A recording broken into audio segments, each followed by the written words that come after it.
అంటే నువ్వేమన్నా వెళ్ళి ఆడి దగ్గరికి, నీ దగ్గర 6,000 ఉన్నారు కదా బస్సు, నేను 1000 తగ్గించి మార్గం చెప్తా, ప్లాన్ నా దగ్గర ఉంది, నాకు ఇంత డబ్బులు.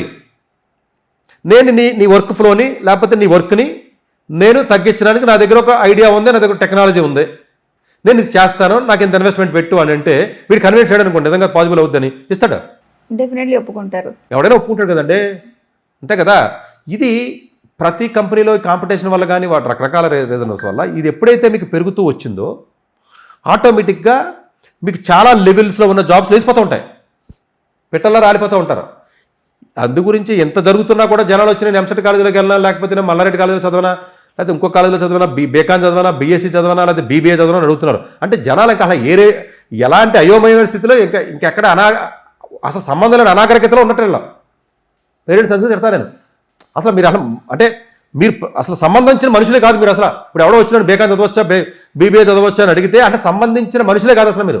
అంటే ఇప్పుడు జరుగుతున్న టెక్నాలజీ ఏంటి, ఇప్పుడు జరుగుతున్న విషయం ఏంటి, ఇప్పుడు పరిగెడుతున్న విధానానికే నువ్వు వచ్చి చేతులు కట్టుకుని బేకాన్ చదివినా, లేకపోతే బీబీఏ చదివినా, లేకపోతే నేను నెలకు ₹1,00,000 ఎలా సంపాదించాలని అడుగుతున్నాం. ఇప్పుడు బేకాన్ చదువుతాను సార్, నెలకు 10,000 సంపాదించుకుంటాను, 15,000 సంపాదించుకుంటాను, ఫార్మా చదువుతాను 10,000 సంపాదించుకుంటాను అన్నట్లా. బేకాన్ చదువుతాను, బీ ఫార్మా చదువుతాను, నెలకు ₹1,00,000 కావాలని అడుగుతున్నాం. అంటే అమాయకత్వానికి కూడా లిమిట్ ఉంటుంది, దాటేసింది జనాలకి. దీనికి రీజన్ ఏంటంటే బయట ఉన్న కోచింగ్ సెంటర్స్, బయట ఉన్న కాలేజీ వాళ్ళు అబద్ధాలు చెప్పడం వల్ల నిజం అనుకుంటున్నారు వీళ్ళు. కాదండి, ఇప్పుడు మూవింగ్ టెక్నాలజీకో లేదా ఇప్పుడున్న పరిస్థితికో ఇప్పుడు జనాల ఆలోచనకి అసలు సంబంధం లేదండి. అసలు 1% కూడా సంబంధం లేదు అసలు మీరు ఏ రకంగానో దీనికి సంబంధించిన దాంట్లో 0.001% కూడా మీకు తెలియదు. అంతే,